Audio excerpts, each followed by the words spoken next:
নগদে বিক্রি করা যেমন জায়েজ আছে, কিস্তিতে কেনা বেচা করাও কি আছে, জায়েজ আছে। একটা জিনিসের দাম 100 টাকা, আপনি একসাথে নগদ 100 টাকাও বিক্রি করতে পারেন, আবার 10 কিস্তিতে সেটাকে 10 টাকা 10 টাকা করে 10 মাসে 10 টাকা করে দিয়ে 100 টাকা পরিশোধ করলো ক্রেতা, সেই সুযোগ দিয়ে আপনি কিস্তিতেও বিক্রি করতে পারেন, কোনো অসুবিধা নাই।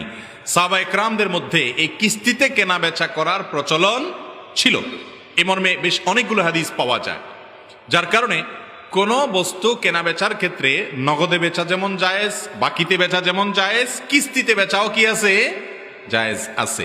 এমনকি কিস্তিতে বিক্রি করার কারণে দামের ক্ষেত্রে যে হেরফের হয়, যে কিস্তিতে বিক্রির কারণে হয়তো বিক্রেতা দাম একটু বেশি নেয়, সেটাও হারাম না, সেটাও কি না, হারাম না। কথা কি বুঝাতে পারছি?